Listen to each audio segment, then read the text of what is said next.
Alrighty. We are back. Welcome to everyone's Critic podcast. My name is Kojo. I'm joined by my co-host Queenie and our guest, who I'll introduce in a second.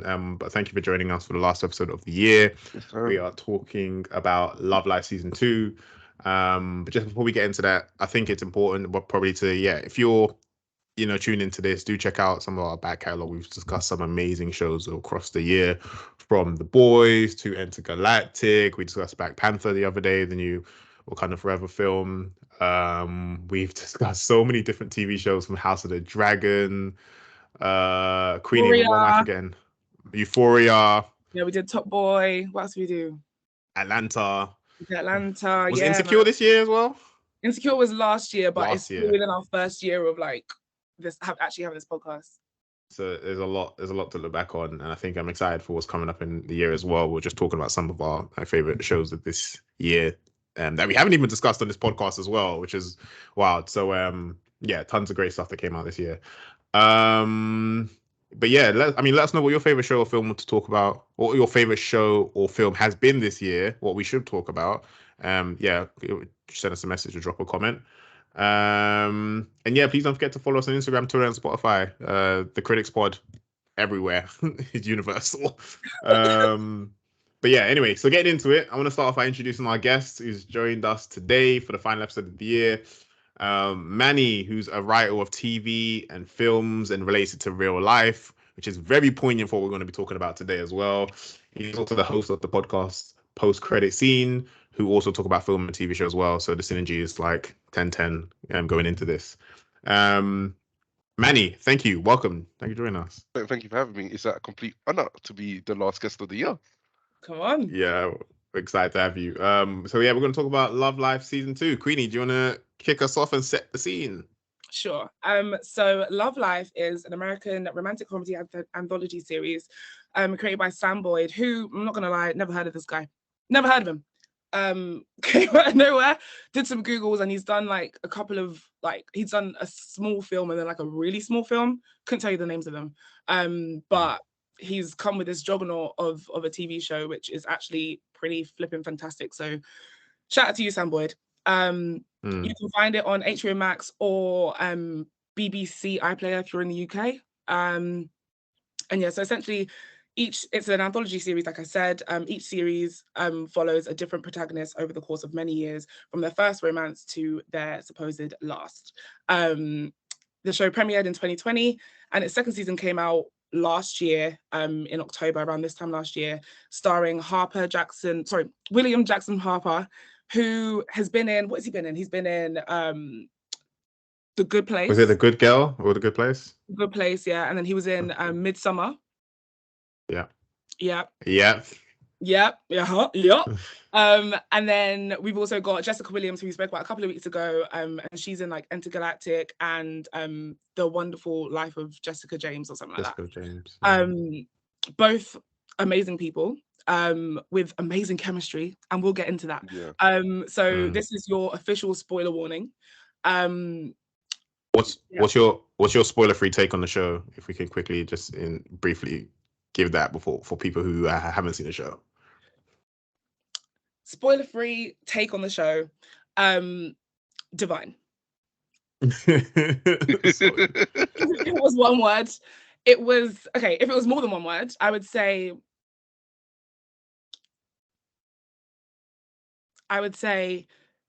just watching someone grow like in themselves and then see how that plays out with their relationship with other people is like such a beautiful thing. And I'm glad that, if this was a film, it would be a lot harder to show because you don't have that much time. But the fact that you had like 10 episodes and you can really flesh it out just made the experience that much richer. And yeah, man, there's a lot of things. There's a lot of little bits to take away from it. And I'm excited to get into it with yourselves and with our special guest, Manny. So yes. Here we go. So we're going to do this by theme, because we've kind of picked out a couple of themes that we've seen throughout the show.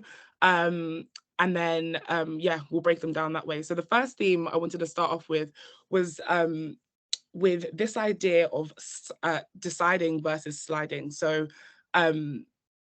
you know, Marcus as a character is the kind of guy who will find himself in situations where he didn't necessarily like choose to be in them. It just so happens that like maybe the woman that he's with says that we're going to do this thing, and he's like, yeah, sure.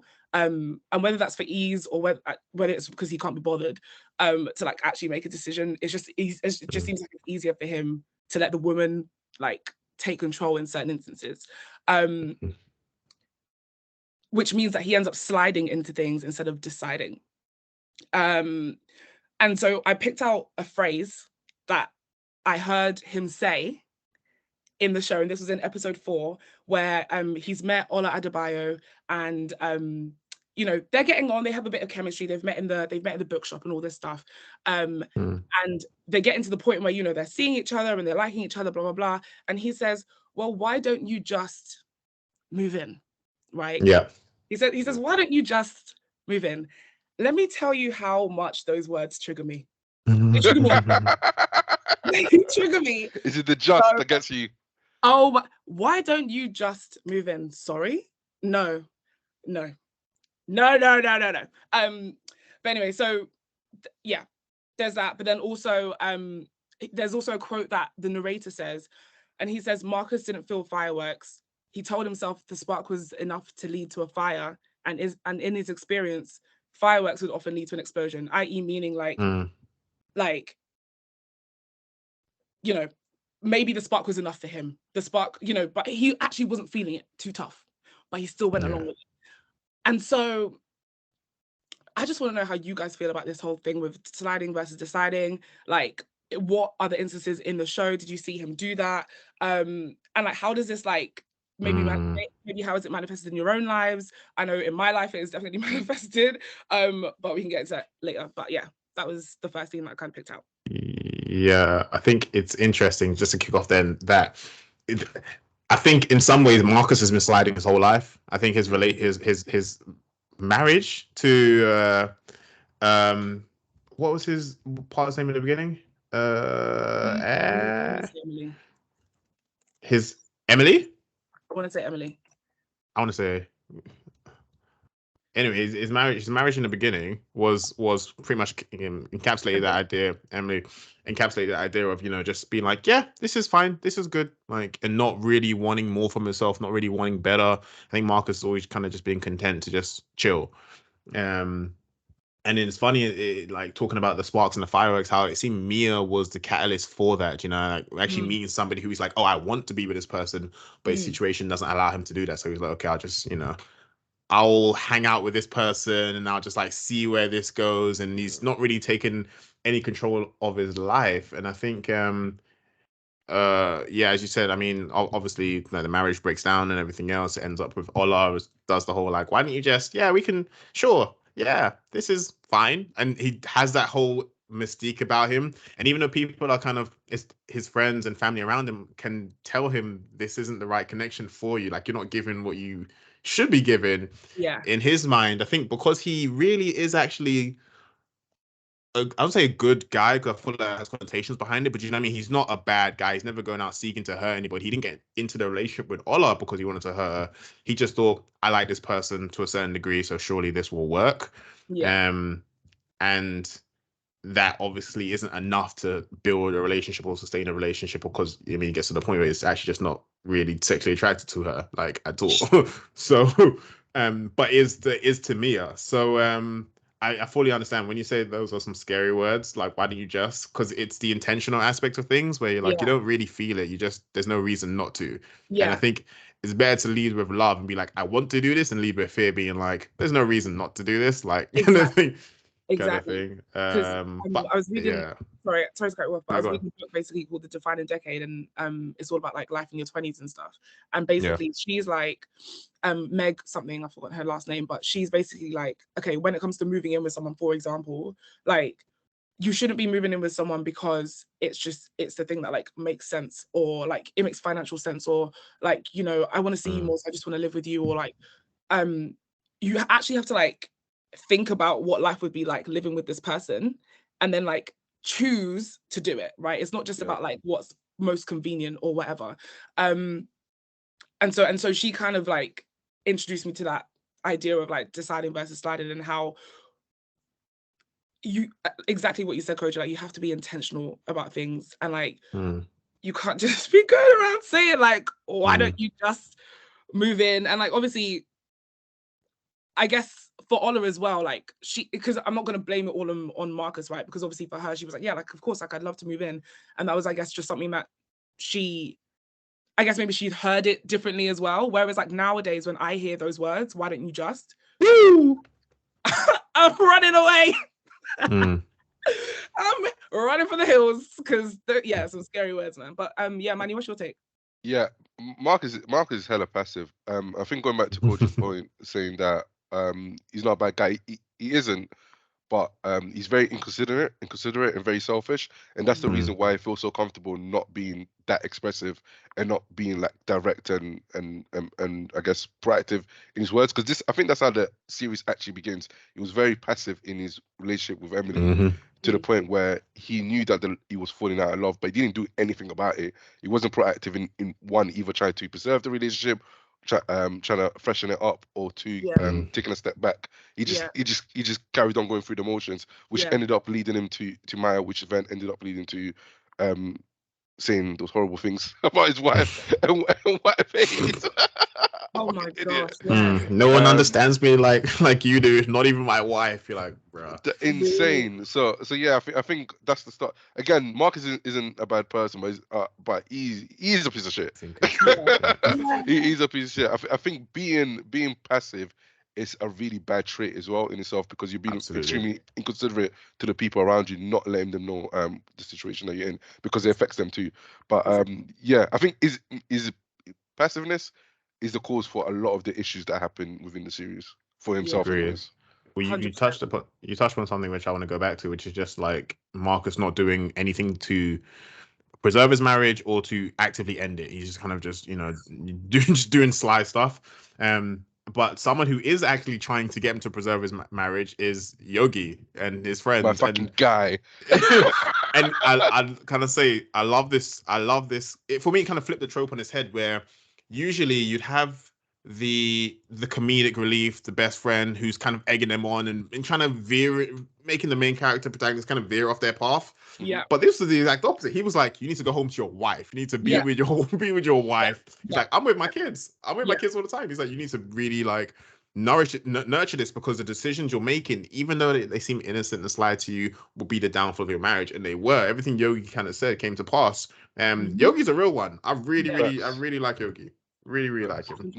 Not even meaning to like jump forward, but it's like towards the end when they're at the cabin and then they find Marcus tripping out, and Yogi gives this long speech just cussing him out, saying like, you're selfish. But I was like, Yogi, my guy, thank you for telling him, bro. because he's a very, very selfish person, like extremely selfish. But because he doesn't mean harm, it can seem like, oh, he's not doing something bad. But you are just not. He's not doing it intentionally. But having no intention is still an intention in itself.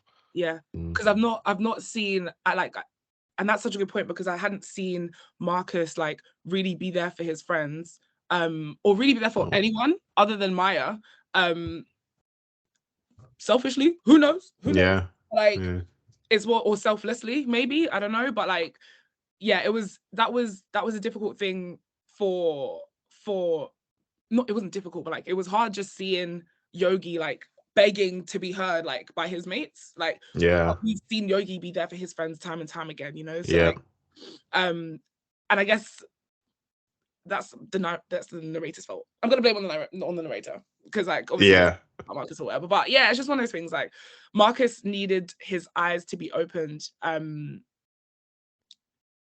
aggressively. My edibles, apparently. Aggressively. Yeah. In order to actually identify who and what it is that he wanted and needed. And it was a shame that it took him so long to like figure it out. But yeah, I think it was a bit ridiculous. But Yogi had that line that you have here, asking essentially like, what kind of man do you want to be? Which I think is really important, because we're gonna, I think, maybe talk about the issues and like Marcus' relationship to his family, but like a lot of this just seems as much as this whole season has been about love and kind of figuring out sort of romance, it's also about like platonic relationships, it's about relationships with your family, it's about relationships with people. Yeah. So is while that's much more subtle. So that camp scene where it might be, I know off air I said my favorite scene was probably Marcus and Ola when Ola cusses him out and calls him a little ass boy. But this is Sorry. also up there for me, and the hug and the embrace and Yeah. everything else.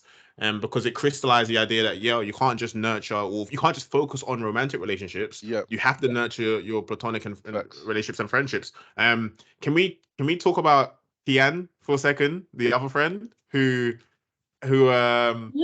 ended up with Emily, Marcus's Yeah. ex-wife? Well, Because to be I feel fair, like you two have takes on this. Yeah, I feel like I have a different take to Manny. So Manny, you go first. Oh, I think the guy's just a prick. Like in general, I don't like. So the situation with Emily, like that in isolation, is it is bad, but it's not the worst thing under the circumstances. Like he fucked up. He fucked up extremely. Like he put her in a traumatic state. What Marcus done was absolutely foul. And I know that I can't remember his name. What's the guy's name that ended up with Marcus's wife? That's Kian. Kian, sorry. He obviously used to fancy Emily before, but I think at the point of her having a traumatic breakdown, he was just being there for her, just supporting her after Marcus left her in pieces, and that eventually led to them two being together. Yeah, he did always have a crush on her though. Yeah, he did that. Yeah, and they said, yes. Again, being in that situation is a bit, but she needed somebody. I'm not that mad at it because of how Marcus treated her and how that resulted into that. So him ended up getting with her. That isn't the worst thing. The worst thing is how he dropped it. Yeah. Like just out of nowhere. And just, I think they were out there for Marcus' birthday, right? Was it Marcus's birthday? I think they just took a trip. Maybe it was his birthday. Yeah. But I felt like I remember feeling like he was taking something away from Marcus when he just randomly said that. Like you could have had a conversation with him about it. I think in general the guy's just a prick. he's not a good person. Yeah. He does shitty things. But him getting with Emily is not the worst thing that he done throughout the series. Yeah. And personally, I couldn't care less about Marcus' feelings towards that. Not after what you did. I couldn't care less, bro. Hold it. Whatever pain it is, hold it. Yeah. The trip was because Yogi, go back to friendship, Yogi and Kyan suggested the trip because Mia dumped him. Do you remember? And there we go. They suggested the trip as a way to help him, while also going through their own shit as well. It was because it was Mia's birthday and he had like done the surprise party for her basically, and then she welcomed him on that day. So that was maybe where the birthday mix-up came. Okay.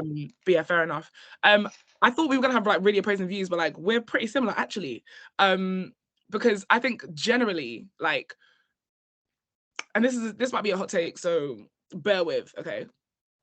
The idea of like, internet, don't cancel me, please, I beg. Yeah? Getting with your friend's partner or ex-partner, you know, ex-wife at that. I'm not saying that I have done it or that I will do it. But what I'm saying is sometimes these situations, like it might just be that this person was in your life for you to be with them and not your friend. And like I've been in situations where like say I've liked a guy or whatever, and then like my friend ends up being with him. And I'm like, you know what, actually that makes way more sense. Like, why am I gonna stand in the way of that? Do you know what I mean? So I understood like Marcus's like frustration at the start, but then I was also very grateful with the fact that he didn't stay angry at the man. Like, and same. This makes sense. Do you know what I mean? So, but that's just me.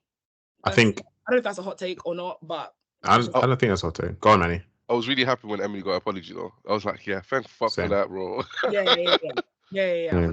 I want to say I think I don't think it's a hot take, Queenie, what you said.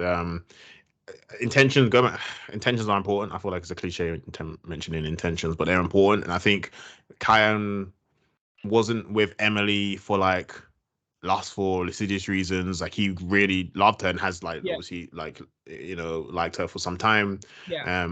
Was clearly there for her lowest moments, not with like bad intentions, but just supporting her.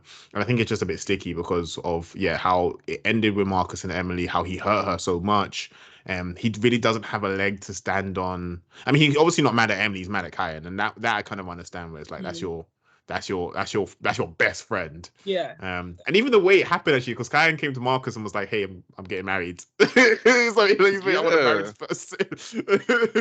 Hey, who is it? It's like, oh, is your ex-wife? Like, Yeah, crazy. what? Yeah. That is a dickheadish thing to do, because Yeah. obviously you've taken your boy out on a trip to console him on this, being cheated on, this terrible breakup, being left by like love of his life, and then you're like, hey, you know what else is going on? I'm about to marry your ex-wife. Like, what? it's not nice. But yeah, But like when anyway. it rains, it pours, isn't it? That's kind of how it goes. Yeah.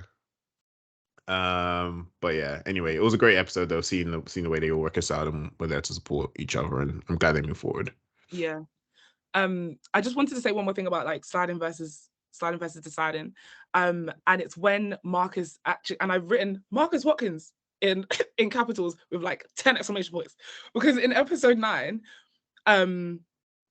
so in episode 9, he's with this Asian lady, I've forgotten her name, and she's like, it's COVID times, and she's come in like she's just come in, not washed her hands, all of this stuff, and he's like, girl, I'm gonna need you to wash your hands, okay? And they're clearly just like not gelling. And Jolly. There we go. They're not really getting on. Like, he wasn't feeling it, right? And so he literally says with his mouth, he opens his mouth to say, I wasn't feeling it. Yeah. He said, I wasn't feeling it, so I ended it. And I said, oh my gosh, he's actually identified something and acted on it.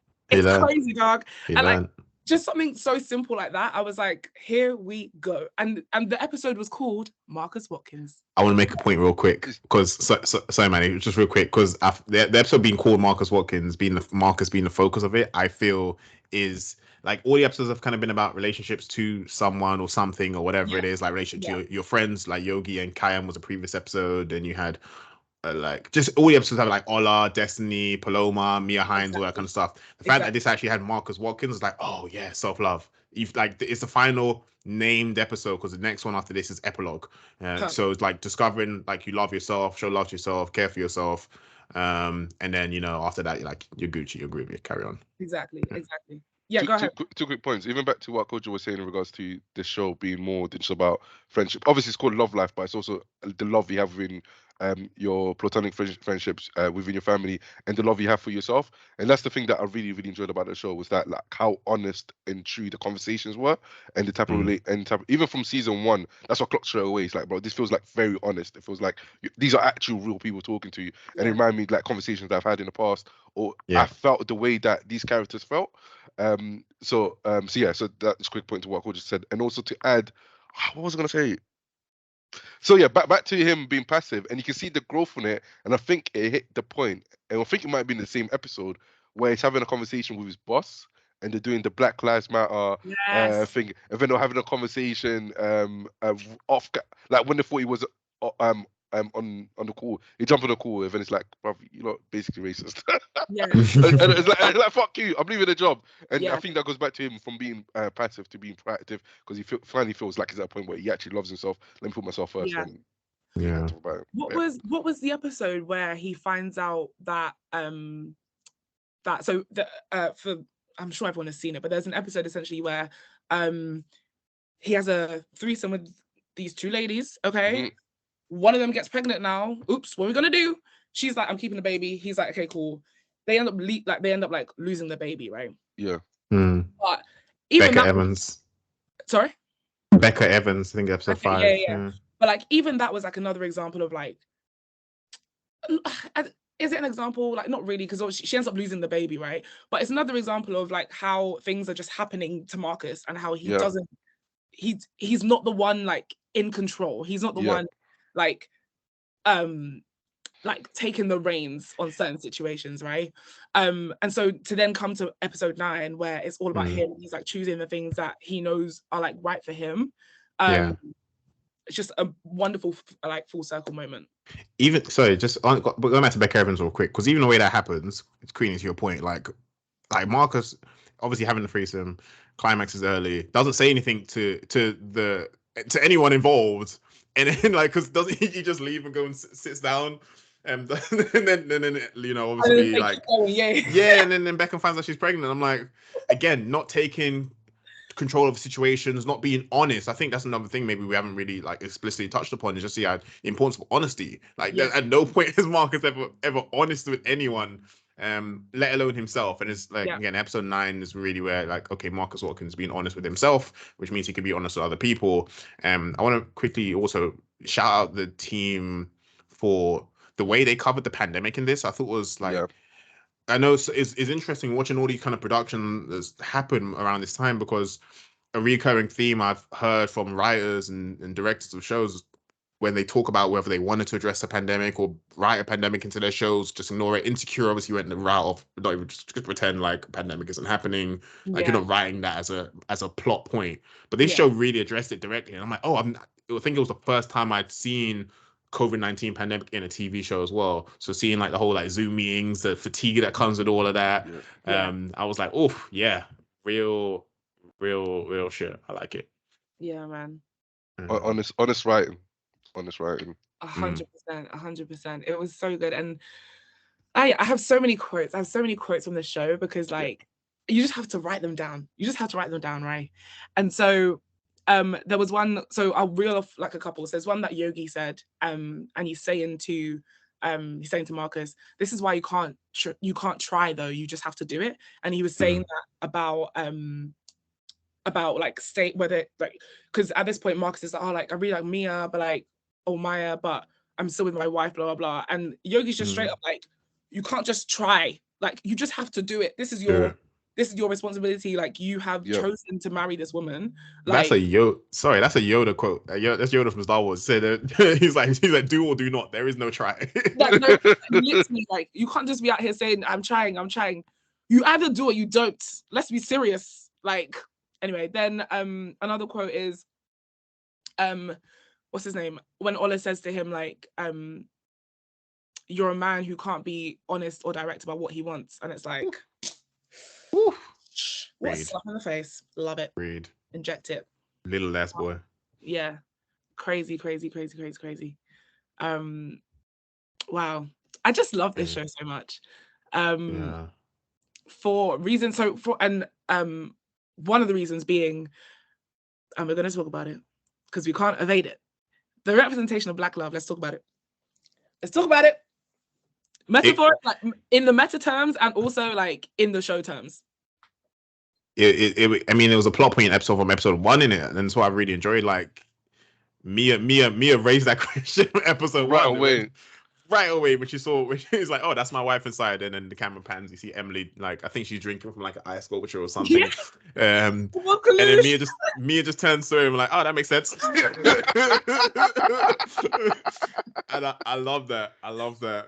Because I don't know, it feels like, I don't know, interracial dating's, is obviously like, date who you want to date, but it's just that I think that's a conversation that always takes place in the Black community, is like who dates outside, or who's happy to date kind of other races and won't kind of look at Black women. And it's kind of, you can tell who those people are, it seems, when they're, and it's often like, I don't know. I think it's something that Mia picked up on when she looked up at Marcus, like, oh yeah, that makes sense. And it does. And obviously, like, going back to like kind of self-love and all that kind of stuff, Marcus doesn't even begin to like look at Black women or date Black women until he's going on that journey. Like, okay, let me kind of take a bit more control. Obviously, the thing with Ola doesn't work out, but Mia's really the one that he wants to be with, and that doesn't pan out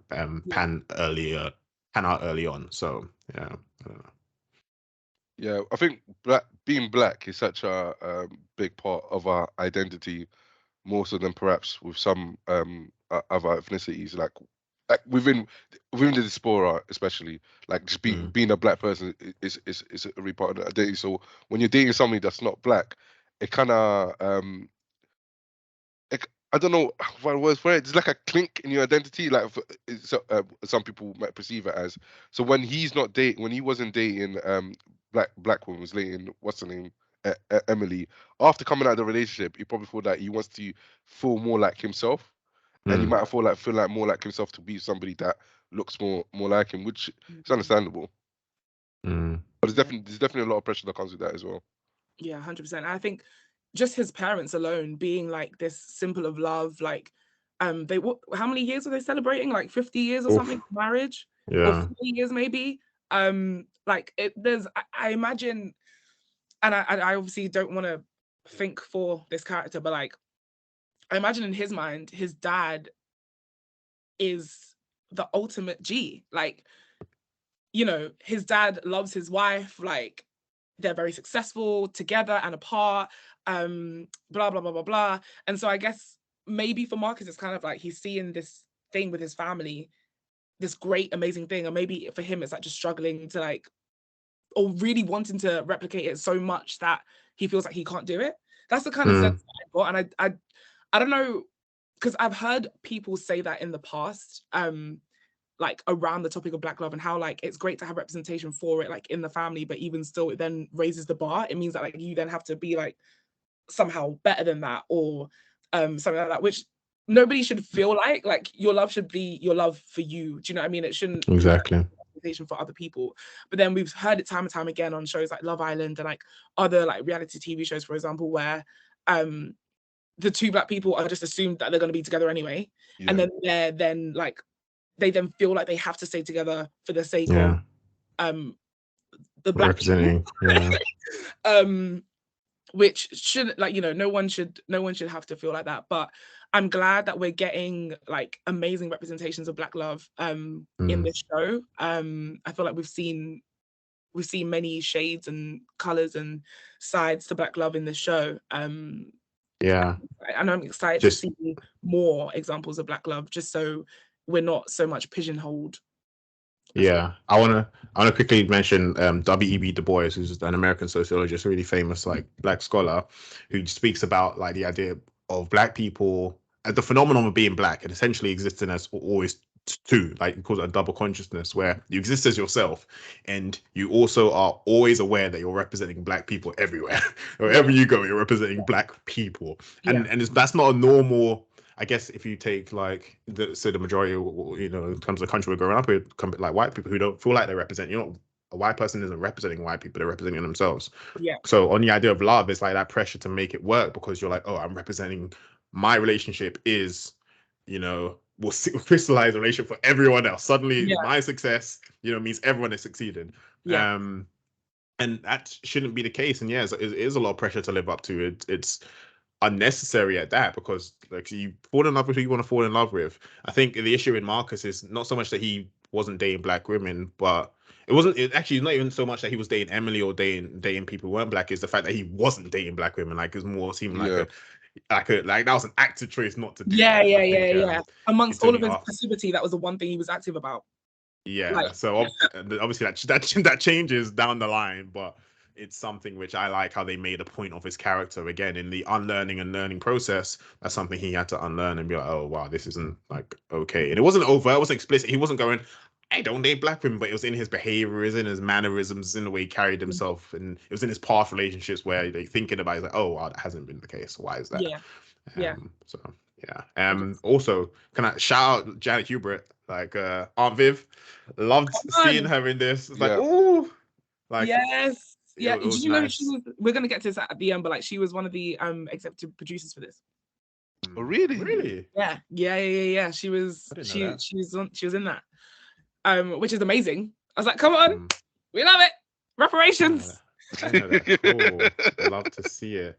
Because she was good in this. Ida, we haven't mentioned. Are we going to talk about family, Queenie? We've got a sec to talk about family. Yeah, 100. Yeah. Because just continuing on this line, I mean, Ida, Marcus's sister as well. I really like seeing, again, relationships. Really like seeing the bond between these two and how they were close from the beginning. Obviously jarring, and like as somebody who, like my brother lives with me now, like like always around in that same space of just being like, you're so annoying. Like I love you, but you're just annoying. And like seeing the way they kind of need to adjust to, you know, he's all in her space and he's smoking her weed and she wants to bring a girl over and he's like just there.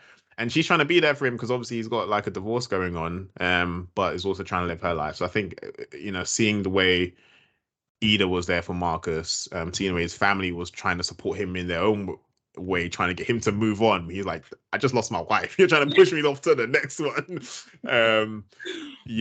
Again, I really, really, really just like the take on relationships as a whole in this series. Do you know what one of my favorite scenes are with his sister is when he's on the phone to her and she's in the kitchen boiling dildos. Oh my gosh. And you know what? Shout out to Punky because she's on if you don't know, guys, like I'm obsessed with SNL. Like I'm obsessed with SNL.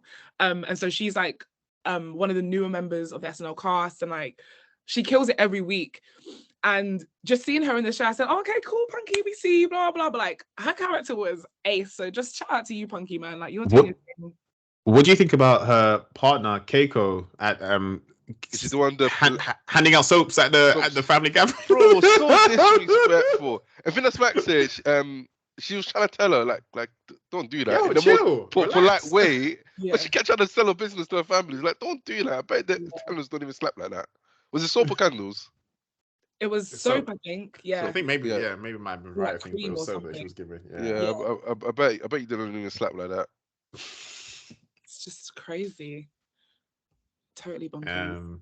Any other family members or storylines you want to touch upon? I'm just remembering now, like the girl from his high school who he slept Destiny. with. Yeah. What a nightmare. Why didn't that work out again? Because obviously they had sex in the car. They came back. Shut the boyfriend. Yeah. Is that why it didn't work out? Because he dropped her back home and the boyfriend showed up and the boyfriend smashed up the car. Yeah. So basically they slept together, whatever. Then the mum invited her to the party, like they're doing too much, like thingy party. I thought he liked her. Yeah. And he kept ignoring her throughout the whole party. Ignoring her, like he was not being nice to her. So she wanted to go home. So she wanted to go home.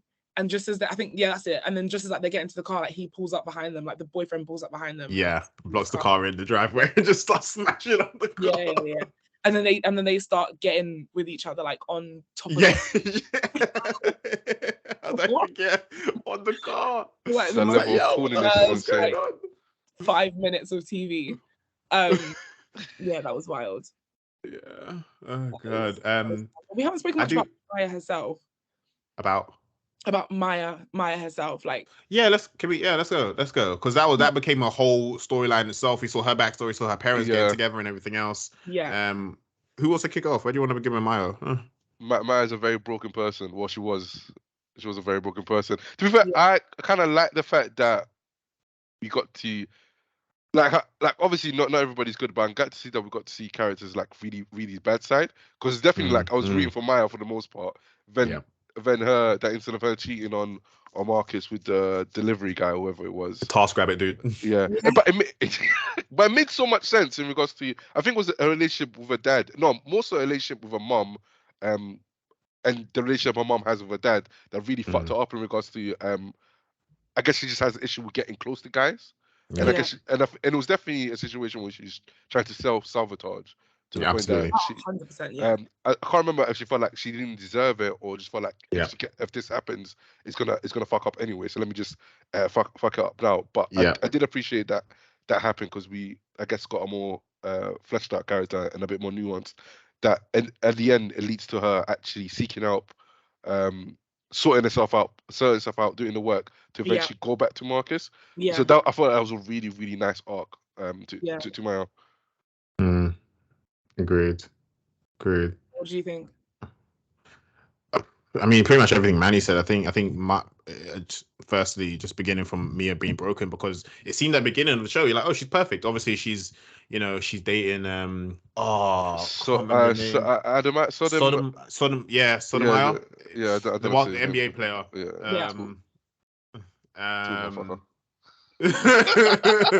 Look like Kojo.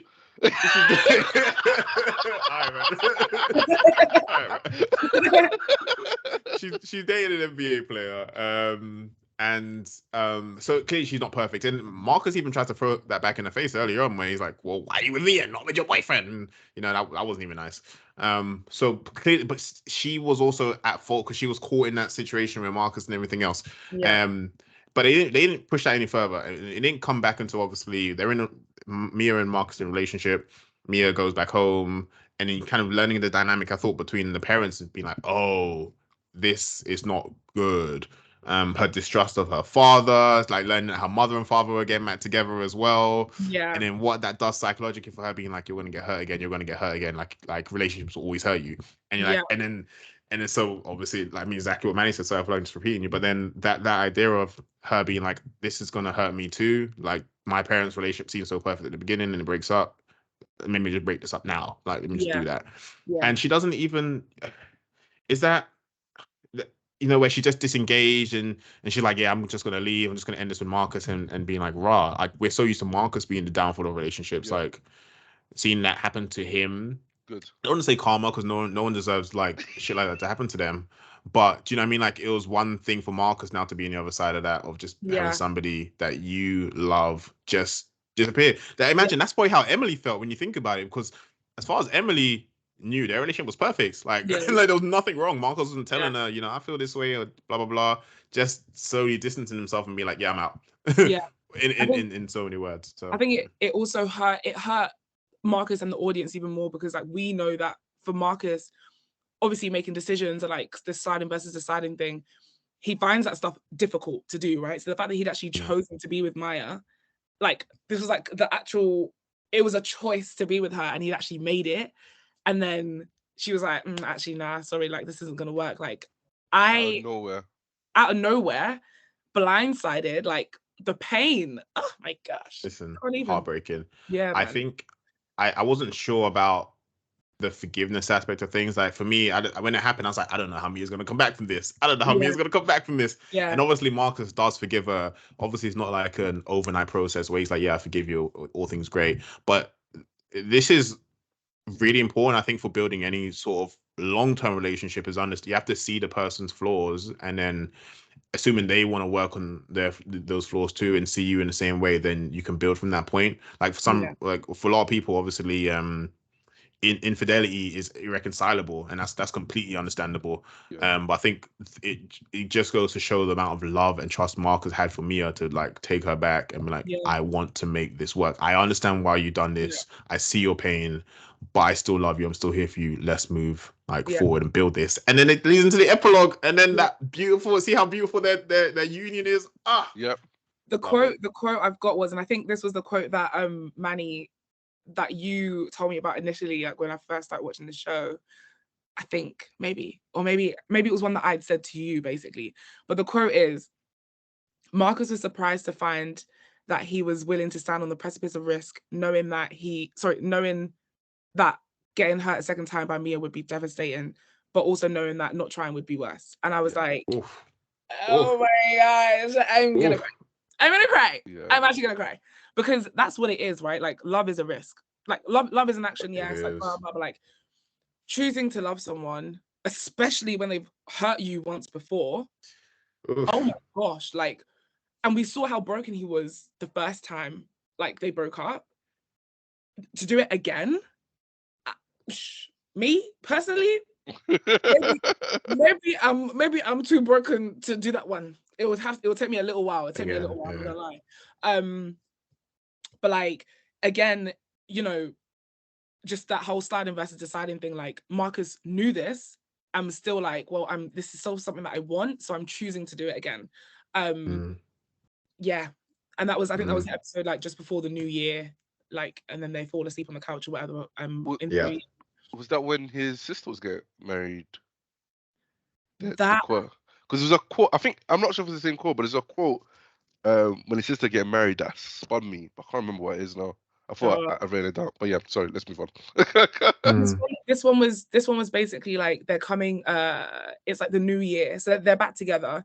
It's the new year, and he's coming in with like champagne and stuff, and they're really enjoying the moment with like the ball drop and all of this stuff. And the narrator just says like he was surprised to find that he was willing to stand this close, like he was willing to risk it all again.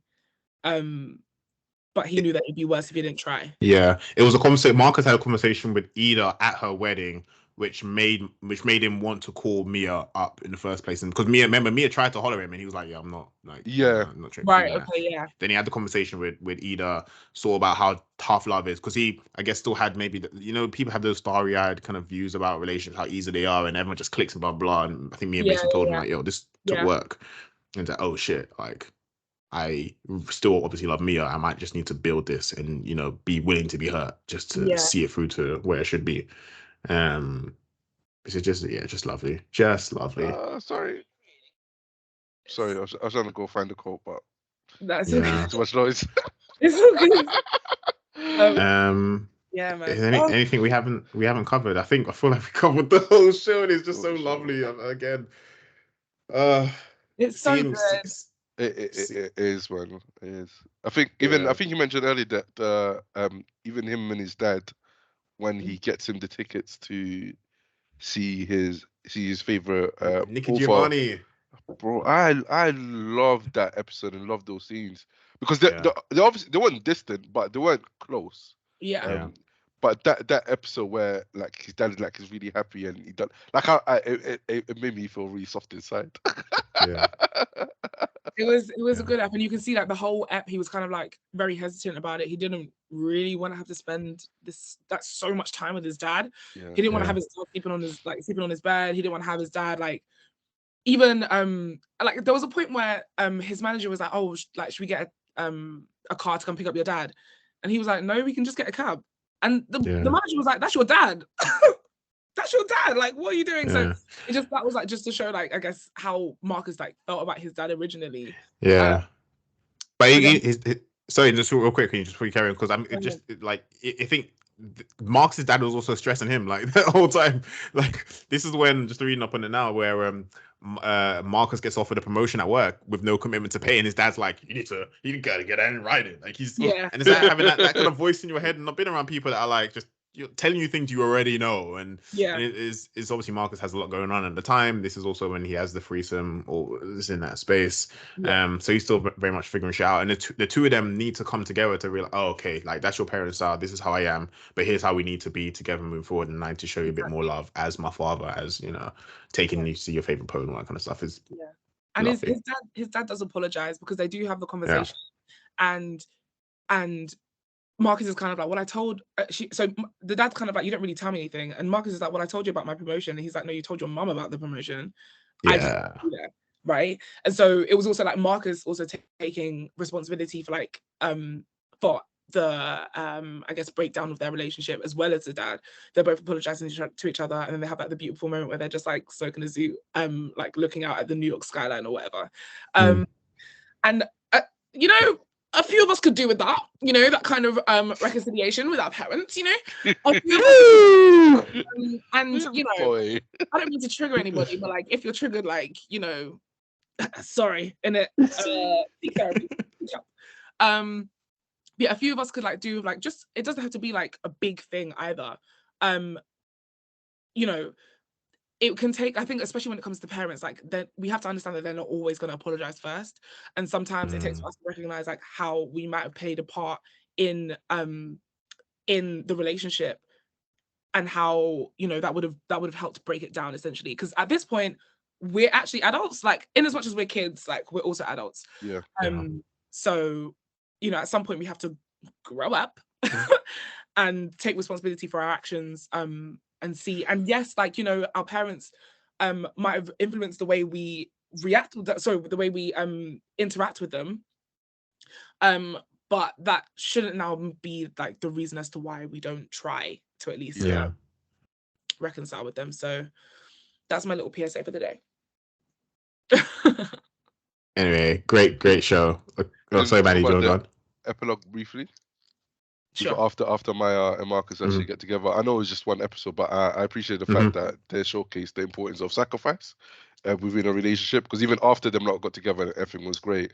And Marcus wanted to become a writer, which obviously it's going to be some times where he's not actually earning money.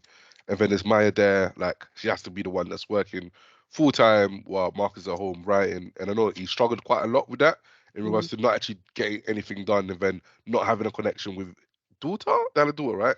Not having a proper Audrey. Not having a proper conversation with his daughter, not conversation, relationship with his daughter, because they had a nan, and then all he could do was spend his time writing it, and I feel like he felt a bit useless in regards to it. But obviously, he eventually does become a writer, does get money on the back of it, and it ends up taking like even though you can see Matt's frustrations after she was the one that sacrificed a lot for Marcus. She felt like towards the end Marcus wasn't doing the same back. But eventually he showed her that he can, which was really nice. It showed like even if you find the one person that you think like everything's perfect, there's also the importance of actually sacrificing and evolving within the relationship. It's not always smooth sailing. But yeah, I like that epilogue. That came up recently actually, with Michelle Obama talking about like her relationship with Barack Obama and how she had to sacrifice like her career, basically put it on hold to like hold the family down, because obviously he's out here trying to be the president and then becoming the president and doing presidential things, and how basically a lot of people really misinterpreted that, because I think she was showing how relationships aren't rosy and they require the sacrifice that Manny was just talking about, and we see in the epilogue. But people are like, oh, if you have to sacrifice, you have to compromise, and it's not working. You need to, like, I mean, like, oh, he's holding her back and blah blah. I'm like, that's not what she was saying. That's not what the show is saying. The show is saying, if you want this to work, it has to be a give and take. I think it's the compromise in the sense of it can't just be one way. It couldn't have just been Mia obviously putting her working a shitty job just so she can be the sole breadwinner, so Marcus can pursue the thing he really wants to do. But it's give and take. So when Marcus finally made it due to her sacrifices, that he can now do that for her. He can be the sole breadwinner. She can now pursue her passions as well. Exactly. And it's that back and forth, and this is why what they have works. I also, again, shout out to Trey Lang. We didn't mention Trey Lang. He's the author. Marcus initially, is set to edit. Oh It yeah. calls him Barack Obama. Essentially, and then he becomes the editor for Marcus's book in the epilogue as well, and just talking about the amount of edits the book needs and everything else. And then Marcus kind of gets a bit disheartened, but has a conversation with Darby and Theo, who I think were from season 1. Who Darby's which would have been nice if I'd seen season 1 before this. But oh my god, there's Darby, but I didn't watch season 1. Trust me, I saw season 1 before, and I didn't think, oh my gosh, there's Darby. I was like, you're here? Okay. Have you watched season 1 now, right? Nah. Watch season 1. Season 1 is not bad. It's really good, man. It's really good. Come on. You're the only person I've heard to say that. It's real, and I love. Everyone is usually like, it's I prefer season 2, but season 1 is really good. Like really good. I love this format of telling stories. Like anthology series are really just so cool. So I'll check out season 1. But sacrifice, compromise is important when it's mutual, and I think this relationship show, it was mutual. It's always going to be an actual union.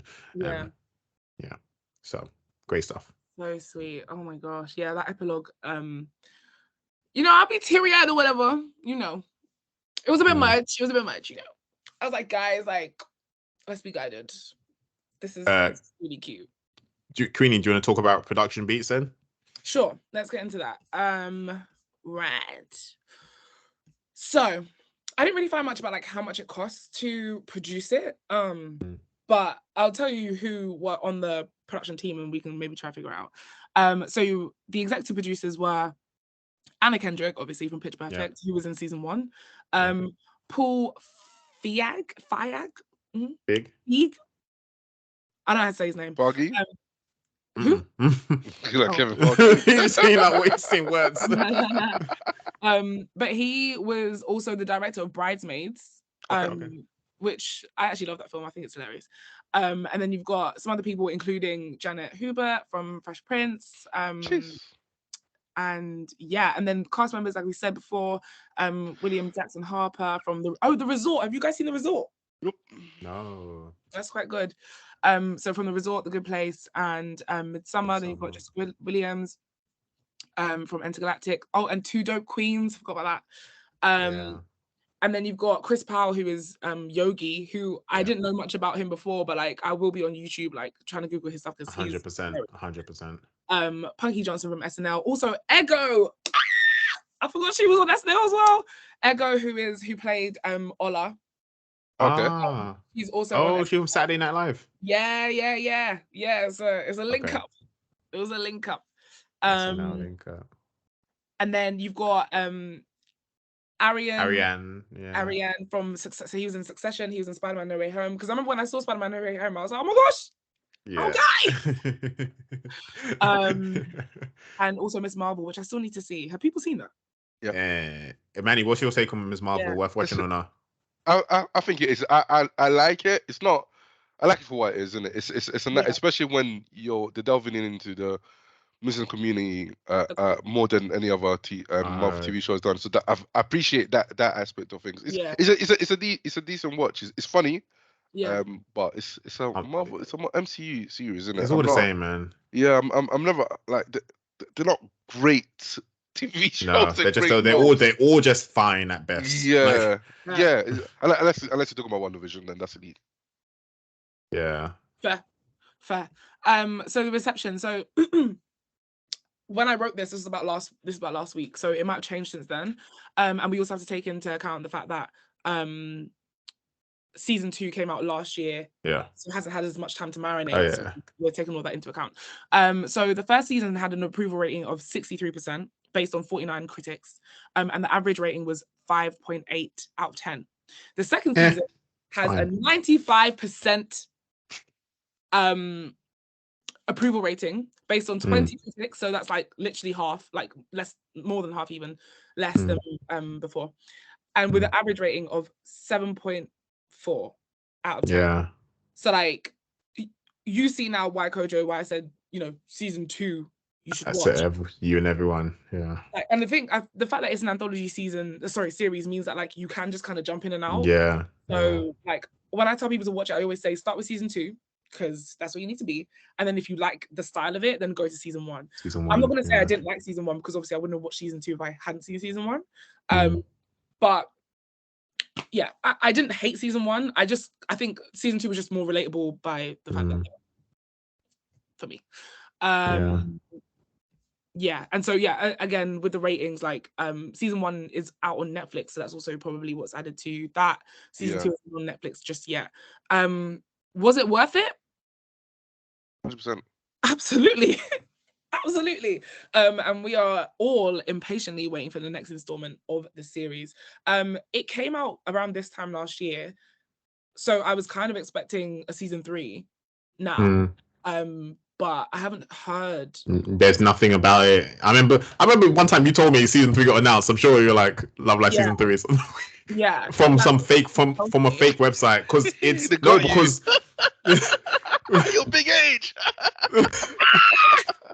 I was like, because I feel like I search this all the time. Like I search this on a regular basis, like Love Live. Even now, I'm searching like just to see it. We would hear about it if it has, but it's something which is hotly just monitored because an anthology series, like we're like, where they're going to take it next? Are they going to follow a character which we've already seen in season 2? Because like I think was Marcus in season? Did he show up in season 1 at all? He didn't show up in season 1. Was there a connection between somebody he knew in? Yeah. So there's, I think it was when Darby got married. Yeah. In the pub. Yeah. And Marcus was there, but obviously we didn't see him in season 1. But in season 2, they placed him there. Like right at the beginning of the episode, you see Darby and Marcus right next to each other. Yeah. Because then Emily know Darby. Is that how? Like, yeah. So people are kind of theorizing. Oh, is there going to be someone connected to obviously season 2? Is it going to be like, is someone direct like Ida? And because there's the idea maybe we want to see some queer love and queer representation. Like that's what I want to ask. What kind of relationships are you guys hoping to see next season? I'm assuming they probably would do a queer relationship.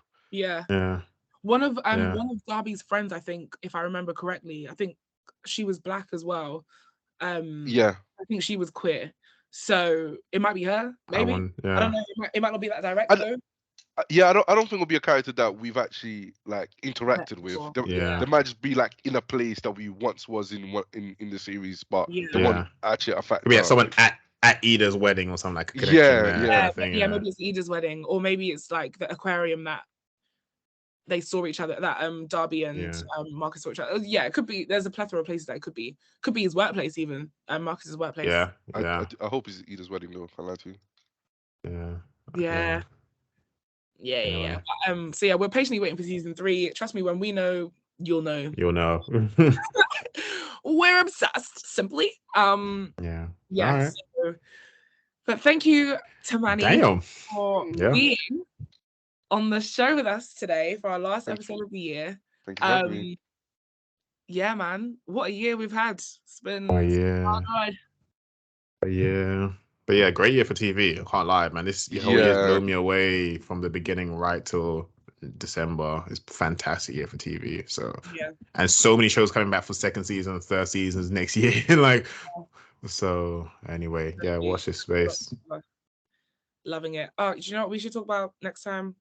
The Bear. It's coming. The Bear episode is coming. I feel like we It's speak about coming. the Bear all the time, and we never act on it. I can't wait to rewatch that too. Like, it's still fresh in my. I just watched a YouTuber who's a pro chef reacting to each and every episode of that and talking about like how accurate things are and like how he feels are working. Oh, is it It's so good. cooking?